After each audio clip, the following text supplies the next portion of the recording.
narasumber kami hari ini.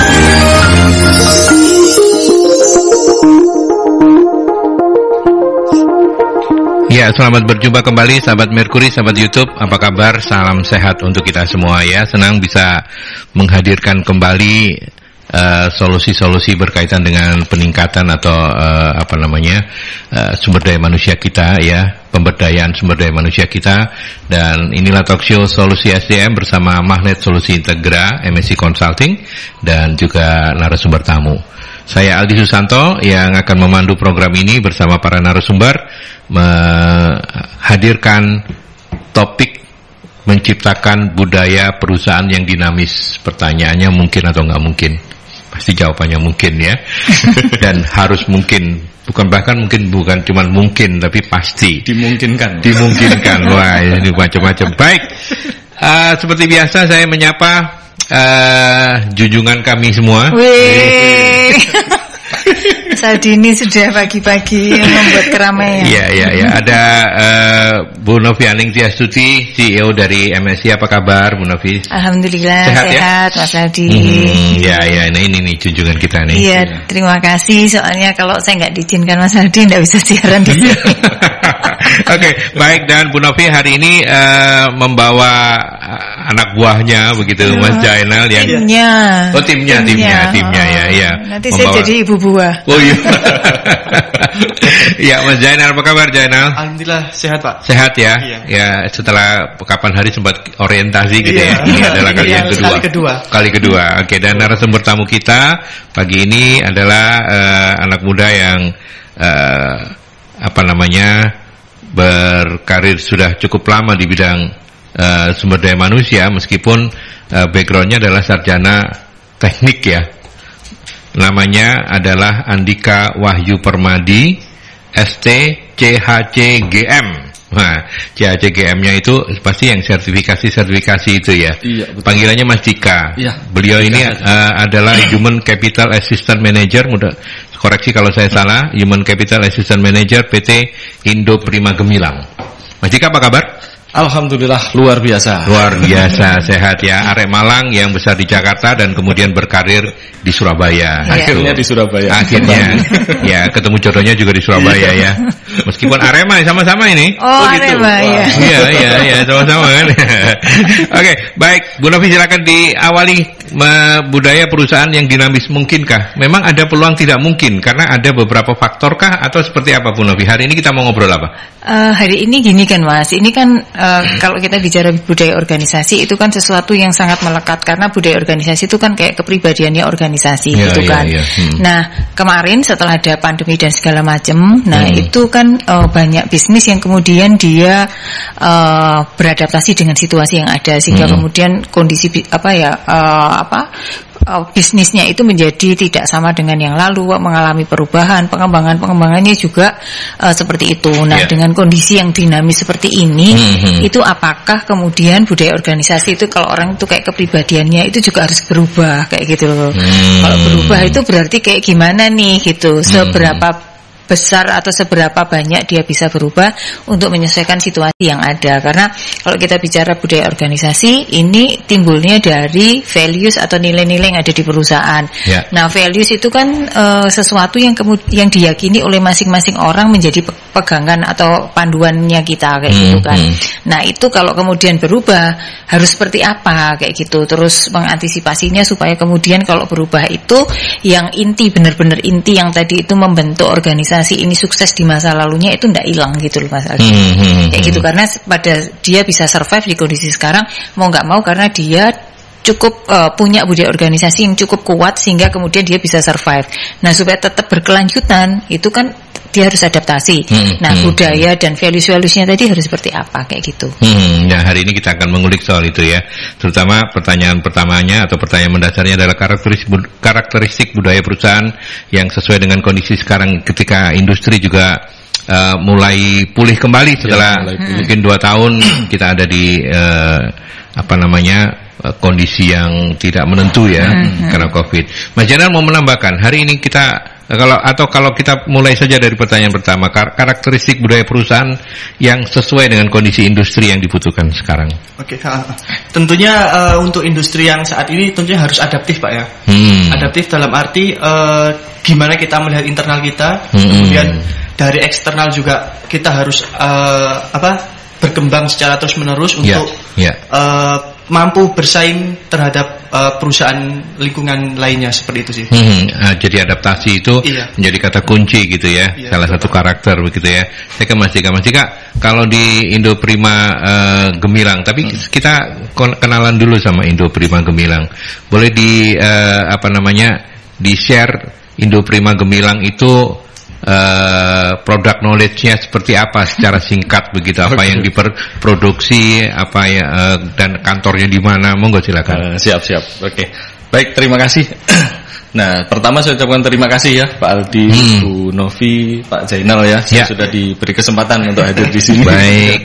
Untuk sharing gitu ya. Kita sharing saja kurang lebih sejam ke depan ya. Karena saya yakin juga di sini juga ada banyak para expert-expertnya ya. Ini junjungan kami ini. Expert. Iya. Oke. Nah, mulai dari perkenalan gitu ya. Kalau saya sendiri, nama saya Dika, tadi sudah dikenalkan Pak Aldi. Nah, saya dari PT Indoprima Gemilang. Mungkin apa sih PT Indoprima Gemilang gitu ya? Secara holding Indoprima Group. Jadi Indoprima Gemilang itu bagian dari Indoprima Group. Di mana Indoprima Group sendiri punya banyak unit bisnis. Salah satunya adalah otomotif. Nah, di otomotif ini salah satunya adalah Indoprima Gemilang. Salah satu ya, artinya masih ada otomotif yang lain. Nah, Indoprima Gemilang sendiri lokasinya kebetulan di kota ini juga, di Surabaya, di daerah Margomulyo. Di sana ada 3 plant, kemudian ada juga yang di daerah Gresik, daerah Gulomantung, terus kemudian ada juga yang di daerah Nganjuk. Nah, itu yang lumayan agak jauh, itu yang saya seminggu sekali ke sana itu. Iya. Nah, kalau secara kan komponen otomotif ya, komponen itu ada yang komponen. Jadi yang diproduksi komponen otomotif. Komponen otomotif baik untuk kendaraan roda 2, roda 4, roda 6. Roda 6 itu truk, bis dan lain-lain, sampai juga beberapa komponen kereta api. Nah, itu yang kami produksi secara reguler ya Pak ya. Ada yang di Nganjuk itu produksi untuk wiring harness, jadi kabel-kabelnya. Ada yang di Surabaya itu ada yang untuk produksi kampas rem, kampas kopling. Ada juga komponennya spring yang supply ke salah satu sister company kita, Indospring. Ada juga yang di Gresik itu yang produksi untuk material casting, jadi pengecoran logam. Nah, itu gambarannya. Dipakainya untuk apa ya tadi? Kendaraan roda 2, roda 4, roda 6 sampai lebih dari roda 6. Kalau truk kan biasanya lebih juga. Iya. Bahkan kereta api juga ya. Kereta api. Iya, oke. Nah, dari tiga lokasi itu ya, total semuanya berapa karyawan kalau di Indoprima? 2.300 terakhir kemarin. 2.300 itu yang dibawahi oleh Mas Dika begitu ya, bersama tim ya. Ada CEO-nya Pak yang membawahi. Oh bukan, artinya untuk pembinaan untuk HR-nya gitu. Iya. Tapi siapa tahu nanti bisa naik. Amin. Seperti Bu Novi dulu juga memulai gitu. Karena kan kami semua menghormati beliau. Benar nggak Jana? Tuh kan. Benar Jana ngomong. Ya, oke. Nah, ribuan begitu ya. Nah, hari ini kita bicara soal, kita ingin menjawab pertanyaan menciptakan budaya perusahaan yang dinamis. Karena ada pertanyaannya, mungkinkah kalau belajar dari Indoprima Gemilang seperti apa? Ini kan benchmark yang bagus ya. Ketika hampir 2 tahun lebih kita ada di kondisi pandemi dan sekarang sudah mulai pulih. Seperti apa ceritanya? Betul sekali ya. Bagaimana kita menciptakan budaya dinamis perlukah gitu ya? Ya mungkin berawal dari pentingnya budaya sendiri itu apa? Tadi mungkin sudah cukup dijelaskan ya sama Bu Novi tadi ya. Salah satu perlunya adalah untuk menguatkan ya, karena ini merupakan budaya adalah suatu keyakinan gitu ya dalam sebuah organisasi, bahwa setiap individu, setiap orang harus menjalankannya gitu ya. Tujuannya untuk apa ya? Supaya bisa survive. Nah, perusahaan sendiri kan pasti pengen tumbuh terus berkembang dan abadi lah tujuannya ya. Pasti pengen nambah cabang dan lain-lain, atau nambah unit bisnis dan lain-lain. Nah, dengan adanya budaya itu kan sebagai guiding values-nya. Organisasi punya visi, punya tujuan jangka panjangnya, kemudian ada langkah-langkahnya dalam bentuk misi. Namun apa daya kalau nggak ada value, nggak ada guidingnya. Sama halnya kalau kita ibaratkan gitu ya, kita misalkan dari Surabaya nih, kita mau jalan-jalan ke Jogja, belum ada GPS. Nah, rutenya kan banyak ya Pak ya, bisa lewat tol langsung, bisa lewat jalur Pantura, ferry biasa gitu. Lewat Solo, bisa juga mungkin lewat Semarang juga bisa, lewat Pantura. Bisa. Lewat Jakarta juga bisa, di Surabaya, muter. Bisa kok. Lewat Medan ya bisa. Bercanda. Iya. Artinya banyak artinya memang iya, mungkin dan justru malah membingungkan ya, karena memang nggak ada arahannya gitu ya. Betul. Nah, mungkin anggaplah visinya arahnya kita mau ke Jogja. Nah, Jogja sendiri kalau dari sini berarti langkah-langkahnya kita mau lewat mana nih? Anggaplah langkah itu visinya lah ya. Terus kemudian untuk mencapai visi berarti kita harus patuhi dong. Kalau misalkan kita lewat tol, ya syaratnya kecepatan maksimal berapa. Terus kemudian kalau misalkan lewat jalur biasa, nanti ada rambu-rambunya juga arah petunjuk kemana. Kenapa? Karena kalau kita nggak patuhi itu, bisa jadi malah nggak nyampe, muter-muter kemana-mana. Atau nyampe tapi ada sesuatu hal yang mungkin kita nggak inginkan gitu ya. Harusnya tercapai mungkin 5 jam nyampe sana, tapi tercapainya 2 hari. Ya, itu gambarannya. Artinya ya bisa dianalogikan, value itu apa? Guidingnya tadi, rambu-rambunya tadi. Rambu-rambu kita untuk bisa mencapai tujuan yang sudah kita tentukan. Kalau tadi case-nya adalah, ya mungkin hampir semua perusahaan merasakan ya. 2 tahun ini ya Pak ya, kira-kira dari awal sekitar Maret 2020. Ya betul, itu awal-awal saya pindah dari Jakarta ke sini. Untung sudah pindah. Ya, betul. Kalau nggak pindah nggak bisa pulang-pulang gitu kan. Ya itu, dimana ya saat itu benar-benar kondisi emergensi ya, kita semua sama-sama nggak bakalan menyangka kalau sampai seperti itu. Apalagi industri kami otomotif ya Pak ya, otomotif yang ya bisa dibilang pabrikan utamanya rata-rata di daerah Jakarta. Di mana di Jakarta kita tahu lockdown ya. Semua pabrik harus berhenti beroperasi gitu ya. Mungkin kalau masih sebagian beroperasi masih mending ya. Ini benar-benar kalau nggak salah bulan-bulan April Mei itu benar-benar sempat memang 100% harus berhenti. Jadi mau nggak mau ya otomotif yang produksi komponennya juga kena imbasnya. Akhirnya apa yang kita lakukan ya, mode survive dulu gitu ya. Bagaimana kita survive dulu di kondisi tersebut, jangan sampai akhirnya kita jatuh malah nggak bisa berdiri lagi gitu ya. Akhirnya ya mau nggak mau organisasi harus survive. Nah, apakah cukup organisasi saja? Tentu tidak. Nah, karena yang menjalankan organisasi adalah people. Nah, people erat kaitannya dengan value. Nah, kalau kita bicara hal yang dinamis, ya ini kondisi yang sangat dinamis seperti ini gitu ya. Bahkan sampai sekarang pun kita nggak bakalan tahu nih, karena ya bisa dibilang masih ada gitu ya. Varian baru apa? XBB. Itu masih ada juga. Artinya ya kalau apa namanya, bos saya bilang, CEO-nya bilang itu ya strategi kita mau menyongsong masa depan itu ya, selain mungkin kita kenal VUCA itu ya, ya keniscayaan lah ya istilahnya, keniscayaan. Kita nggak tahu kondisi yang akan datang seperti apa. Nah, terus bagaimana kita menanggulangi hal tersebut? Salah satu kunci utama pasti value. Salah satu kunci utama pasti value. Nah, di mana ya kalau tadi temanya adalah value yang dinamis, apakah betul seperti itu? Ya, tentu sangat-sangat betul gitu ya. Tapi dalam hal ini dinamis yang seperti apa? Nah, dinamis apakah berubah semua atau berubah pada kondisi-kondisi tertentu? Contoh tadi yang dikatakan Pak Jainal tadi, adaptif seperti itu ya. Atau mungkin sering kita dengar istilah sejak pandemi itu agile. Istilah-istilah yang umum gitu ya Pak ya. It's okay, itu memang ya kondisi kita saat ini seperti ini gitu ya. Hampir semua organisasi, mungkin ada yang justru dari pandemi malah tumbuh. Malah makin pesat lagi, karena saat pandemi, saat survival dia memikirkan banyak hal strategi untuk survive. Akhirnya begitu lewat masa survival, dia bisa tumbuh lebih pesat. Ada juga banyak perusahaan yang seperti itu. Oke, baik. Kita break dulu ya. Nanti kita lanjutkan kembali, dan sahabat Merkuri, kita break dulu untuk ke pesan-pesan, baru nanti kita lanjutkan kembali untuk obrolan kita.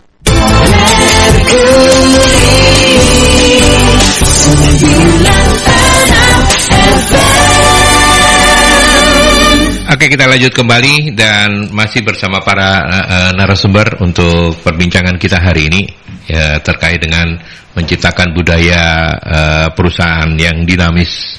Mungkinkah? Mungkin. Ya, kalau saya pasti jawabnya mungkin.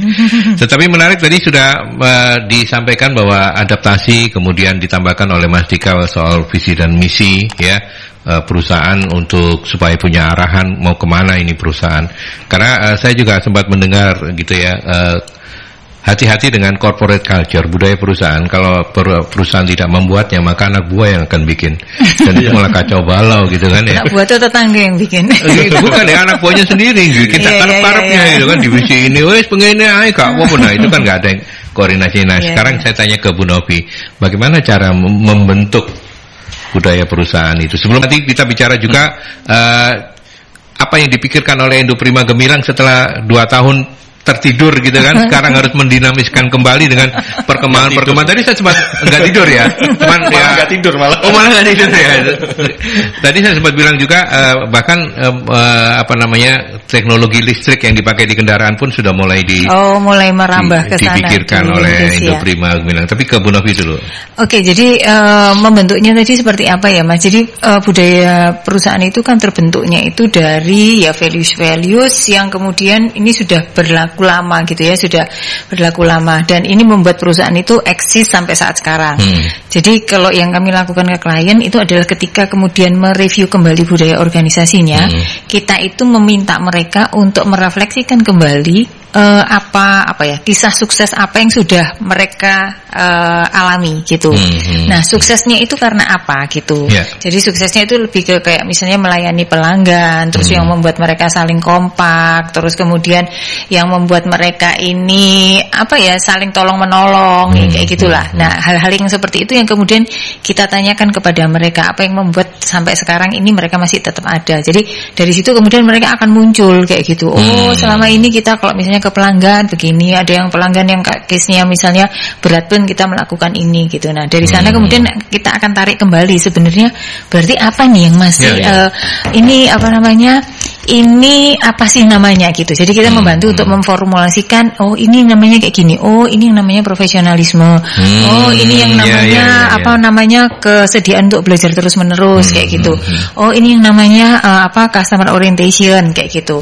Nah terus kemudian dari situ kita akan membawa mereka kembali, kan kamu sudah sukses nih, Bapak Ibu sekalian sudah sukses di sini, terus kan nggak mau hanya sampai di sini saja gitu ya, sudah tahu tantangan-tantangan apa saja. Nah apa yang kemudian kamu inginkan di masa yang akan datang terhadap customer, terhadap tim, yang kayak gitulah, terhadap proses-proses yang ada di tempat mereka kayak gitu.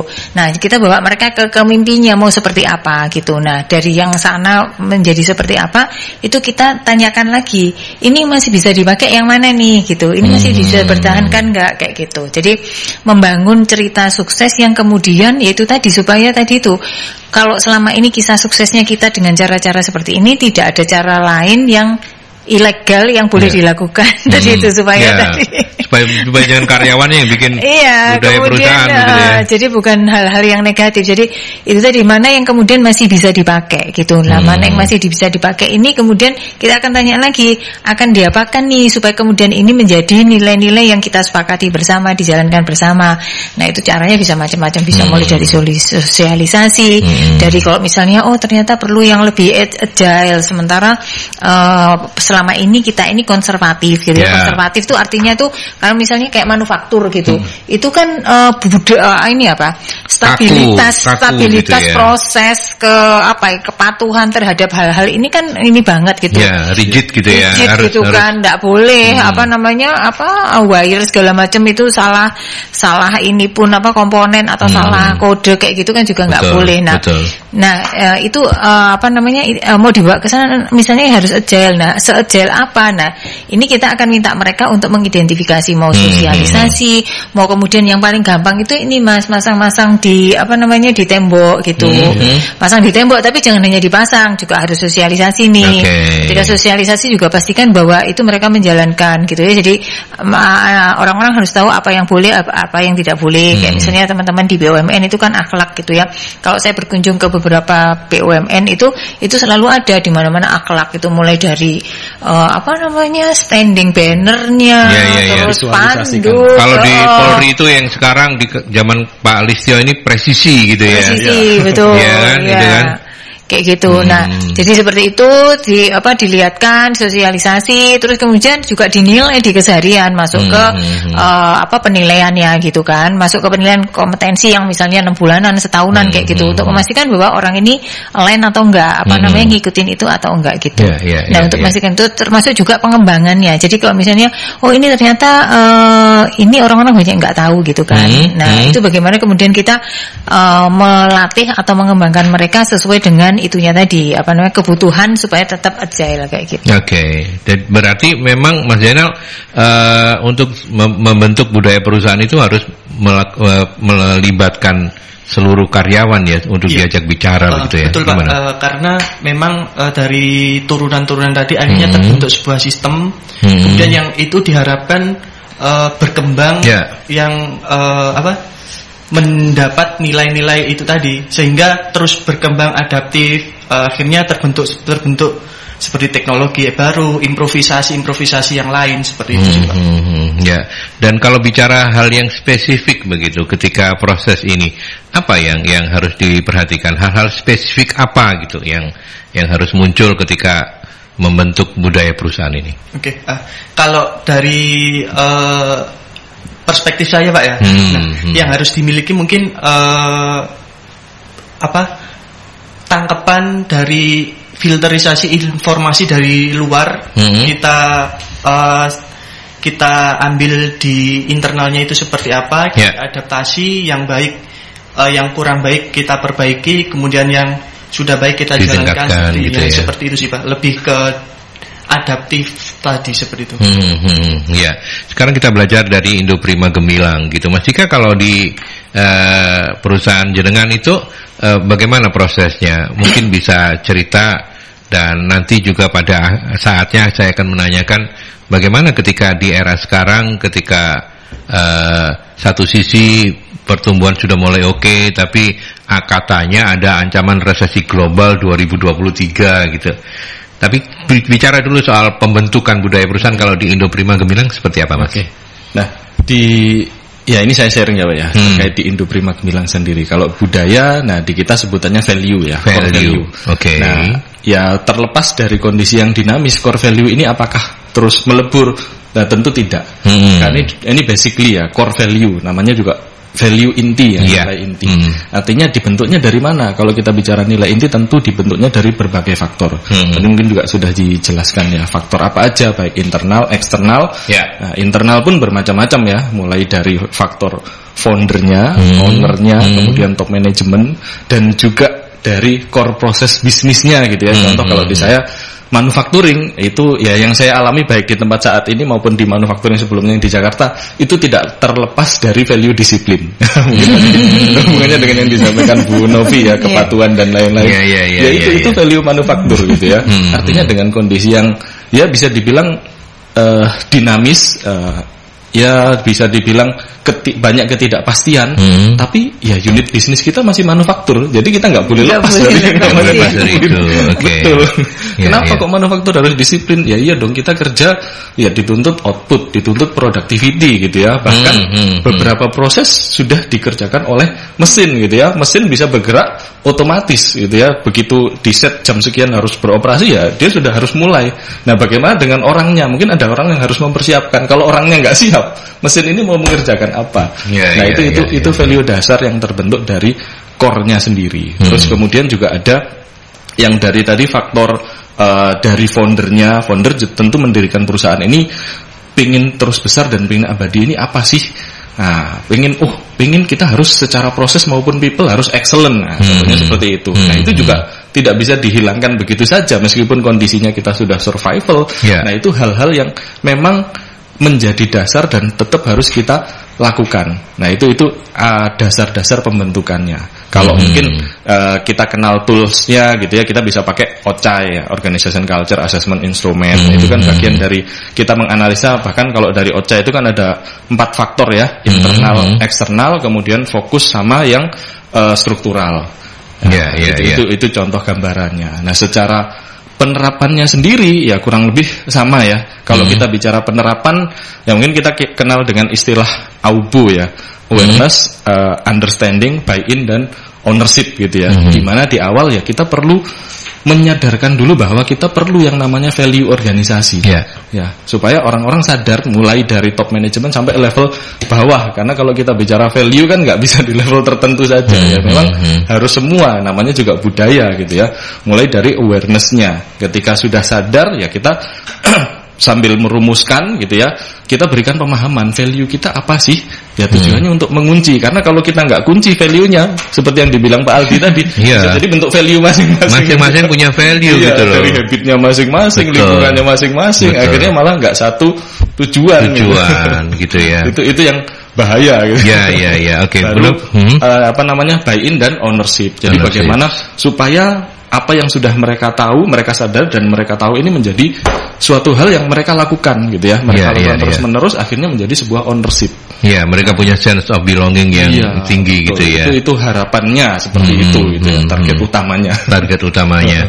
Dan ketika bicara soal budaya perusahaan, Bu Novi, kita kita nggak perlu latah-latahan ya. Oh, itu loh api itu budaya perusahaannya. Kalau misalnya core value-nya memang agak berbeda, kita bukan manufacturing dengan manufacturing bisa jadi beda. Betul. Nah, itu yang harus diperhatikan oleh sahabat-sahabat Mercury. Misalnya gitu ya. Gini, ekstrimnya ini manufaktur, ini radio gitu ya. Meskipun ini kan, tapi kan sebenarnya kalau di radio ini people-nya yang diharapkan orang yang lebih kreatif, yang dinamis, yang banyak kreativitas kayak gitulah. Nah, ini kalau di manufaktur kan nggak boleh. Nah, ini nggak bisa digabungin gitu loh, Mas. Ya.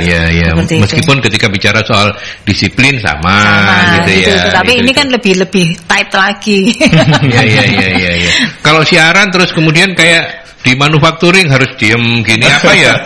Ya repot ya, mungkin sajam ya. Iya, misalnya di sini kan concern for ordernya tinggi. Jamnya ngomong di waktu gitu. Oh iya. Iya, begitu selesai up. Iya. Jadi misalnya di manufaktur ini concern for ordernya tinggi. Jadi umumnya urutannya, sistematikanya harus seperti itu. Kalau di radio kan kayak tadi nih kan nggak bisa, harus menyesuaikan kan. Pertanyaannya Mas Aldi pasti akan mengikuti dengan pembicaraan jawabannya kayak gitu. Meskipun mungkin sudah ada question roadnya gitu kan, nggak terus kemudian ya sudahlah tadi jawabannya apa, pokoknya waktunya tanya ini. Iya, nanti itu kan istilahnya ordering ya. Kalau kita nggak melakukan ordering kan nanti membuat tidak nyaman para narasumber karena aku jelas iki ditakok iki gitu kan. Bisa jadi kayak begitu. Nah, sekarang ada Pak Wildan yang mau nanya ini. Apa beda budaya kerja karyawan milenial dan oldies? Apa benar milenial terkesan nyantai? Dari sini kelihatan kalau Pak Wildan yang oldies ya. Terima kasih Pak Wildan. Silakan. Ini kayaknya yang pantas dijawab yang muda ini. Yang muda ya? Kalau saya nanti katanya ini. Oh iya, kalau gitu kita serahkan ke Mas Dika dulu deh. Mas Dika, kalau di Indo Prima Gemilang memang udah ada range usia yang lumayan jauh kah? Ada. Dari yang masih senior dan belum pensiun? Nah, itu ada Pak. Bener nggak? Menjawab Pak Wildan dulu. Bener nggak? Yang oldies itu, yang seumuran saya Bu Novi ini emang lebih nggak nyantai ketimbang cara kerja loh ini ya, bukan kemampuan cara kerjanya. Kalau anak-anak milenial lebih nyantai, ya Mas? Ya memang real kondisinya seperti itu ya Pak. Gitu ya? Apalagi sekarang kondisinya sudah milenial dan Gen Z ya masuk di organisasi, yaitu hal yang wajar ya. Itulah kenapa kalau kami itu apa istilahnya Gen Z ya. Gen Z. Oh, tak pikir Gen Z. Generasi Z gitu loh. Iya, betul. Tak pikir itu sudah generasi yang sudah set down gitu loh. Set down. Kan Gen Z loh, generasi yang sudah set. Ya, oke. Dengan kondisi seperti itu ya, satu faktor yang mungkin perlu kita pertimbangkan ketika mengelola budaya dan merumuskan ya Pak ya. Merumuskan ya pasti keseimbangan antara mengadopsi yang tua-tua sama bukan ya? Belum ke situnya. Bukan ke situ ya. Fokus sama people focus ya. Fokus. Jadi kalau kita bicara contoh kayak tadi value disiplin, itu kan contoh bagian dari task fokus ya Pak ya. Ada juga value-value yang lain, contoh compassion, teamwork, itu kan bagian dari people focus. Nah, itu tentu perlu kita seimbangkan. Jadi nggak bisa di dalam sebuah organisasi budayanya semuanya task fokus semua gitu. Kita nggak berpikir people focus. Nah, ketika kita ada Nih, mungkin entah nggak harus 50-50 ya, 50-nya bisa jadi 70-30, 30-nya people focus. Ya ini sesuai dengan organisasinya seperti apa. Nah, dari sisi itu ketika kita punya value yang people focus, tentu kita akan mempertimbangkan itu. Ya, masing-masing tentu kalau kita lihat dari generasi pasti punya karakter sendiri-sendiri ya Pak ya. Dengan senior yang mungkin usianya sudah 40-50 ke atas dibandingkan dengan member-member baru yang usianya masih 20-an, 22, 23 masing-masing punya karakter gitu ya. Dan ya memang organisasi kalau saya lihat perlu itu. Kalau isinya orang yang senior, ini pasti improvisasinya mungkin begitu banyak ya seperti tadi yang dikatakan Pak Jainal. Nah, tapi kalau isinya yang muda-muda, wah itu pasti cepat hal-hal baru, ide-ide baru akan meskipun kami di manufacturing, kami juga perlu itu gitu ya. Jadi kalau di kami kan istilahnya ada kaizen atau continuous improvement gitu ya. Nah, kalau dari kacamata yang senior mungkin ini sudah cukup. Tapi dengan adanya member-member baru, nah ini harusnya bisa diperbarui, improve lebih bagus lagi. Kalau persentase sekarang yang yang oldies dan yang milenial berapa? Ya bisa dibilang banyakkan milenial itu sekitar 70%. 30-70 ya. Iya. Oke. Banyakkan yang milenial. Berarti yang 30-nya harus mengikuti yang 70 ya. Iya. Kan mayoritasnya harus menyesuaikan, adaptasi kan gitu kan. Kombinasi akhirnya membentuk powerful, Pak. Oh gitu ya. Iya. Yakin? Karena nanti gak gegeran tok ta. Iki opo iki males iki nyantai-nyantai tok ae.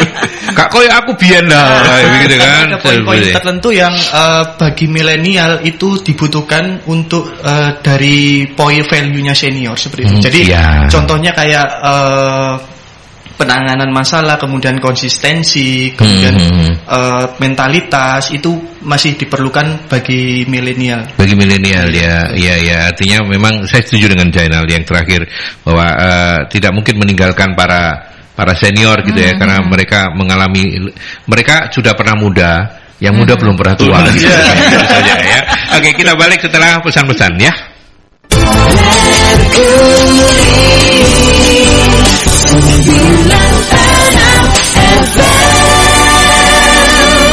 Oke, kita lanjut kembali di sesi yang terakhir. Saya manfaatkan waktu saja. Ini ada beberapa pertanyaan juga dari Mbak Mira atau Bu Mira. Siapa yang pertama atau yang dasar yang harus menanamkan budaya kerja ini? Tingkat manajemen atau yang lain? Bu Novi? Dari yang atas lah, karena kalau kita bicara values budaya itu role model ya yang lebih berperan. Artinya apa yang dia nggak bisa mencanangkan sesuatu atau state sesuatu yang dia nggak melakukannya kayak gitu Mas. Jadi ya ini role modelnya yang harus dari atas supaya kemudian yang lainnya jadi mengikuti, karena ya apa yang dia lihat itu yang akan dia lakukan kayak gitu. Ya mungkin ketika menyusunnya itu pelibatan semua lapisan itu gitu ya. Betul. Tapi ketika mengimplementasikannya harus top down ya. Harus top down Mas. Kayak gitu. Ya. Mas Jainal mau menambahkan apa, ada pola lain? Nah, siapa tahu milenial punya pola yang lain. Kalau bagi milenial mungkin memang role model Pak ya, yang menjadikan poin untuk gimana sih kita berperilaku di sebuah perusahaan, karena memang pada dasarnya kan bagi milenial itu masih sering kayak pengen tahu ini, pengen tahu itu, sehingga banyak poin yang pengen dia pelajari sehingga tidak tertuju pada satu poin itu, sehingga membutuhkan role model untuk menjadikan sebuah panutan yang berperilaku di sebuah perusahaan. Oke. Mas Dika, kalau di Indoprima Gemilang sendiri pengimplementasinya seperti apa? Apakah kemudian atau pensosialisasinya seperti apa ini soal budaya kerja ini? Iya, betul. Sama Pak, top to bottom lah ya. Dari atas ke bawah gitu ya. Tapi ya pada pelaksanaannya tidak sesmooth itu ternyata. Nah ini pentingnya. Gimana? Di beberapa organisasi juga seperti itu ya. Mungkin kita sudah siapkan top to bottom, tapi bisa jadi mungkin di tengah-tengah ada kendala. Ya setuju sama yang disampaikan Bu Novi tadi ya. Kuncinya memang kalau kita bicara culture itu paling gampang untuk internalisasi adalah role modeling. Jadi kalau atasnya itu sudah melakukan, nah itu otomatis dia akan menginfluen ke bawahnya. Itu akan lebih mudah. Tapi apakah selalu seperti itu? Apakah si atasan ini bisa menjadi role model? Ya bisa jadi ada juga yang belum bisa. Belum bisa. Nah itu. Nah Artinya apa? Ya secara praktek pasti banyak kendalanya ya, karena masing-masing orang punya tipikal yang berbeda-beda. Mungkin dia tahu, dia bisa menjalankan untuk dirinya sendiri, tapi untuk menjadi role model belum tentu. Nah, kalau kami sih buat yang namanya tim task force atau istilah lainnya culture agent ya Pak. Yeah. Culture agent. Kalau di tempat saya sekarang namanya task force, kalau yang di tempat sebelumnya namanya culture agent. Kurang lebih fungsinya sama. Jadi kami petakan siapa-siapa sih orang-orang yang memang punya potensi untuk membangkang gitu ya. bukan dulu. Bisa jadi role modelnya dulu, cari dulu siapa gitu. Iya, betul, role modelnya dulu sama orang-orang yang bisa menginfluence. Jadi tidak harus atasan level tertinggi gitu. Bisa jadi ada di level di level staff, tapi kita masukkan di tim tersebut. Kalau staff ini punya influencer yang cukup kuat ke teman-temannya atau malah mungkin di layar-layar di bawahnya gitu ya. Oke. Ya, dan itu Bumi Raya kondisinya kira-kira seperti itu. Kemudian ada Pak Fandi, bagaimana menanamkan budaya kerja yang fleksibel? Ini kurang lebih sama atau dinamis bagi milenial. Ada catatan bagi milenial dan berbagai macam pekerja untuk mencapai target perusahaan. Ini sebenarnya tadi sudah sempat kita bahas ya. Artinya ada milenial, ada di Indoprima juga kita sudah belajar soal itu. Tapi monggo silakan kalau mau dikomentari kembali untuk Pak Fandi, mungkin tadi tidak sempat Pak Fandi, kalau misalnya kita bicara milenial, budaya kerja yang fleksibel, nah itu mereka itu jagonya fleksibel gitu kan. Jagonya fleksibel ya. Jagonya fleksibel gitu. Kayak tadi kan ya mereka secara usia juga masih masa-masa mencari bentuk gitu kan, mencari bentuk sehingga masih banyak hal yang ingin diketahui gitu. Terus kemudian juga pemikiran-pemikirannya itu kadang itu masih original gitu. Kalau kita kan kita sudah tahu nih, kita pernah nyoba ini nggak berhasil. Oh ternyata ini yang banyak menghasilkan. Nah itu kadang itu diyakini bahwa itu menjadi sesuatu yang terbaik kayak gitu. Nah dengan masuknya teman-teman yang muda itu tadi kan sebenarnya tadi itu membuat kemudian kita ini jadi berpikir ulang gitu. Apakah ini masih cocok atau enggak? Ini masih sesuai atau enggak gitu. Nah tinggal kesiapan kita untuk bisa menerima itu tadi, mindset kita dengan pikiran terbuka untuk menerima kemungkinan terjadinya perubahan atau hal-hal baru yang membuat kita ini menjadi lebih baik seperti itu. Jadi kalau mau ditanya milenial, ya itu sebenarnya mereka adalah orang yang paling mungkin untuk itu tadi. Dan justru tadi itu mereka juga harus menghargai sistem yang ada, tahu yang tadi disampaikan, belajar dari yang senior, dari kondisi-kondisi yang ada yang pernah membuat organisasi ini sukses di sebelumnya kayak gitu. Ya. Saya mau menambahkan untuk pertanyaan Pak Fandi tadi ya. Itu soal implementasi barangkali yang menarik untuk saya tanyakan ke Mas Dika, soal bagaimana kemudian menurunkan nilai-nilai itu ya, yang top down tadi, top to bottom tadi itu kepada yang milenial dan kepada mereka-mereka yang sudah senior. Pasti cara-caranya agak berbeda ya, atau gimana selama ini yang terjadi, Mas Dika? Satu hal ya Pak ya, terkait dengan caranya pasti berbeda gitu ya. Caranya pasti berbeda. Kalau kita bicara menurunkan value di level yang lebih senior, ya tentu tantangannya mungkin mereka sudah merasa, saya ini sudah bertahun-tahun di sini. Ini budaya ini seperti ini gitu deh. Padahal bisa jadi belum tentu seperti itu. Itu challenge-nya. Artinya ke yang senior belum tentu justru lebih mudah seperti itu.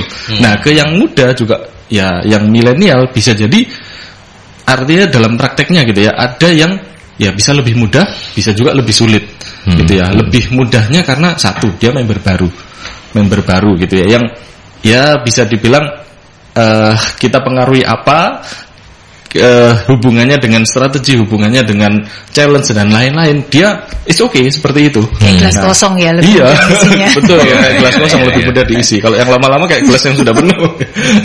Tapi ya nggak semuanya seperti itu juga. Nah, cuma pada umumnya ya seperti itu. Nah, kemudian kalau milenial sendiri tantangannya apa? Ada milenial yang memang mungkin bisa dibilang mereka kan tumbuh di zaman yang serba instan gitu. Ngapain sih harus jalanin proses disiplin dan seperti ini, harus masuk kerja tepat waktu dan lain-lain. Toh yang penting kerjaan saya selesai kan di akhir. Itu kadang yang perlu kita perhatikan juga. Jadi nggak bisa kita lepaskan begitu saja. Ya juga sih, kalau kita tuntut orang lama misalkan masuk jam sekian, pulang jam sekian, Artinya ya disiplin, oke, secara waktu disiplin. Tapi kalau kita lihat dari yang milenial, mungkin secara waktu dia kerjanya kelihatan nyantai gitu ya. Tapi targetnya tetap sama, bisa tercapai gitu ya. Betul. Memang kelebihannya mungkin secara habit mereka nyantai. Tapi kalau disuruh kerja, idenya langsung cepat muncul, langsung keluar resultnya. Itu gambarannya sih. Jadi kita harus melihat dari dua aspek tadi, gitu ya, dari proses maupun dari result. Ya, meskipun ya ini sama-sama manusia ya. Yang milenial nyantai tok tapi ya kerjanya tidak bagus ya Pak, ada gitu ya. Terus kemudian yang senior getu tapi gak kelihatan juga. Gak kelihatan juga ya, ada, tapi dua-duanya ada lah ya gitu. Mas Daniel mau menambahkan mungkin untuk Pak Fandi?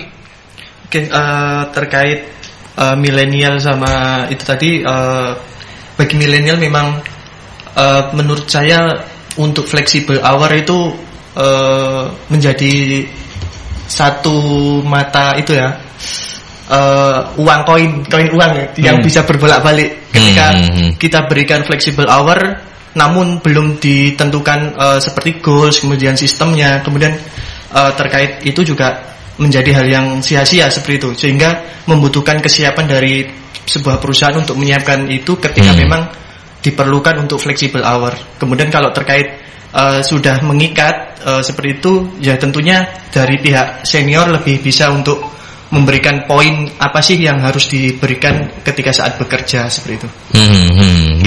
Oke. Baik. Nah, saya balik ke Mas Dika lagi. Mas Dika, ini pertanyaan yang di awal tadi yang belum sempat saya tanyakan. Dalam situasi industri yang masih serba tidak pasti seperti sekarang ini. Padahal tuntutannya kan hari ini kita harus bisa menjawab mungkin gitu ya. Budaya kerja yang lebih dinamis begitu. Nah, apa tantangan-tantangan yang dihadapi gitu ya? Artinya kondisi-kondisi faktor eksternal itu kan cukup mempengaruhi. Bagaimana kemudian Indoprima Gemilang, kalau boleh tahu resepnya seperti apa menghadapi tantangan ke depan ini? Jadi ya, kalau bicara tentang penguatan internalisasi ya Pak ya namanya, penguatan internalisasi value. Jadi bukan berarti kita merubah dinamis, tapi bukan berarti merombak total gitu ya. Artinya yang ada ini kita kuatkan.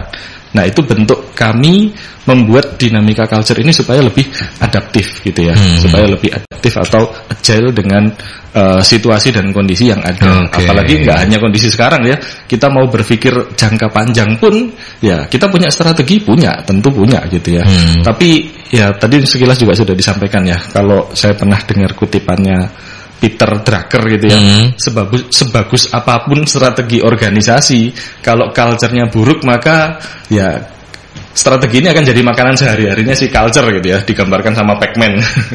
Nah, artinya apa? Dengan kondisi yang seperti ini ya, kami pada prakteknya kami lebih membuat dinamika itu dari sisi implementasi dalam hal internalisasi. Contoh kayak tadi, kalau dibilang tantangan internalnya apa? Ya contoh dengan masuknya yang kita bahas tadi, dengan masuknya generasi milenial. Nah itu juga tantangan tersendiri seperti itu. Nah artinya apakah itu kita batasi saja? Ya enggak juga. Justru malah nanti akan bermasalah dari sisi pencapaian strategi untuk bagaimana kita tumbuh dengan kreativitas baru. Artinya apa? Tetap ada. Nah, caranya gimana? Nah, contoh langkah-langkahnya mungkin kalau sebelum-sebelumnya gitu ya, tentang internalisasi budaya kita hanya terpaku pada visualisasi ini itu dan lain-lain. Nah, mungkin program-program yang tadi flexi time itu juga contoh ya. Flexi time, ya mungkin dari sisi lingkungannya, ruangannya dan lain-lain itu benar-benar bisa kita kondisikan. Apakah diterapkan setiap hari? Enggak. Ya mungkin ada sesi hari-hari tertentu. Misalkan di setiap hari Jumat yang sebelumnya harus tetap pakai seragam, atau mungkin ada beberapa yang boleh pakai batik, ini semuanya dibebaskan pakai casual. Nah, itu contoh-contoh hal-hal kecil yang membuat ya orang itu akan trust dengan organisasi gitu ya, dengan value-value yang kita bentuk. Nah, itu contoh gambarannya saja. Terus dengan faktor eksternal, dengan adanya permintaan market yang mungkin kadang di luar di luar prediksi kita gitu ya Pak ya. Ada permintaan yang mungkin sebelumnya kita rencanakan kita harus istilahnya supply A gitu ya, tapi ternyata mintanya A1, A2, A3 dan lain-lain. Nah itu kita butuh orang-orang yang cepat. Nah dengan adanya milenial ini itu yang justru bisa cepat untuk tanggap terhadap kondisi-kondisi tersebut. Kondisi-kondisi yang seperti itu ya. Sementara yang tua-tua itu untuk jaga tua-tua kayak enak yang senior gitu, untuk menjaga market yang sudah stabil begitu. Tapi Mas Jainal mau menambahkan sebelum nanti saya ke Bu Novi dengan pertanyaan yang sama. Apa tantangan? Cukup ya? Oh cukup loh. Sekarang kita berarti langsung silakan. Bu Novi, dinamis kita harus memberikan catatan seperti diingatkan oleh Mas Dika tadi bahwa dinamis itu tidak harus selalu kemudian menafikan yang lain-lain ya. Dinamis boleh, tetapi kalau misalnya core value-nya masih oke, jangan atas dasar dinamis kemudian dirubah begitu saja. Tetapi ada faktor eksternal yaitu ketidakpastian bisnis seperti sekarang ini. Bahkan santer disebutkan kalau 2023 itu nanti ancaman resesi global. Meskipun dibantah oleh orang-orang pemerintah bahwa tenang, Indonesia aman. Apindo juga, ketua Apindo Pusat juga bilang nggak usah terlalu inilah. Tapi kan bisnis juga tetap harus kalau sesuatu yang dinamis itu kan harus dengan optimisme gitu ya. Tapi bagaimana mendinamiskan sesuatu yang kita sendiri nggak tahu optimis apa enggak lah. Apa tantangannya Bu Novi? Tantangannya itu tadi Mas, kalau misalnya ini tuh ya itu tadi melihat, kita memang aware ya dengan mungkin situasi ke depan yang akan terjadi. Tetapi itu tadi kalau misalnya kita sebagai pimpinan gitu, kita jangan kemudian menelan mentah-mentah gitu ya. Jadi kita sendiri kan kalau kita bicara tentang people gitu, jadi mau nggak mau kan kita ini tahu kondisi orang-orang yang ada di organisasi kita. Nah, bagaimana kita ini menangkap yang dari luar dan kemudian membuat yang di dalam ini tetap bisa adaptif tanpa membuat mereka ini menjadi terlalu panik kayak gitu Mas gitu ya. Jadi artinya kita kayak misalnya ini beberapa perusahaan ini ketika tahu sudah resesi, sekarang ini bikin semacam kayak raker yang secara khusus. Bagaimana mereka menyiapkan kondisi yang akan datang gitu. Jadi sudah plan ABC-nya itu sudah jalan seperti itu gitu ya. Nah, dari plan ABC-nya terus kan kita juga tahu kondisi yang internal kita. Seberapa orang-orang yang ada itu kita harus, tantangannya kalau ke dalam tuh engagement tuh Mas, dapetin komitmen tadi tuh supaya jadi ownership tadi yang sudah disampaikan. Nah, bagaimana itu tadi dengan tantangan yang ada di luar, kita dengan teman-teman yang ada di dalam itu kita bisa membawa mereka untuk kemudian mereka mau nih sama-sama untuk menyongsong itu gitu loh Mas. Itu tadi kadang comfort zone itu menjadi juga tantangan yang lain gitu. Artinya sudahlah, ini kemarin pandemi 2 tahun lebih kita ternyata bisa gitu. Ini mau ada resesi itu loh nggak ada apa-apanya dibandingkan pandemi yang nggak jelas selesainya kapan. Ini sudah oke gini kok mau dirubah lagi. Nah itu loh Mas, itu tantangan ke dalamnya seperti itu. Nah itu tadi kalau kita sebagai pemimpinnya kita harus melihat dari luar seperti apa, kemudian itu tadi menerjemahkan ke dalamnya untuk kemudian mengajak mereka untuk bisa bersama-sama bukan mengikuti ya, tadi menyongsong ke sana tadi itu Mas. Seperti itu. Jadi bagaimana membuat mereka secara kayak sekarang ini mulai bukan budaya, ada nilai-nilai yang misalnya ownership-nya ini mereka harus lebih tinggi, mereka harus lebih super agile kayak gitu ya, super mau concern terhadap apapun proses yang mereka lakukan kayak gitu, sehingga kemudian ini nanti mau resesi nggak resesi kita ini makin kuat gitu loh, kita makin kuat sehingga mau ada resesi ya kita tetap kuat gitu. Kalaupun misalnya nggak ada resesi, ini menjadi nilai tambah buat kita, bukan nggak ada resesi ya, tapi ada resesi yang tidak terlalu kuat dan kita ini sebenarnya sudah siap. Kita udah lebih siap begitu. Betul, ya. Oke, gitu, baik.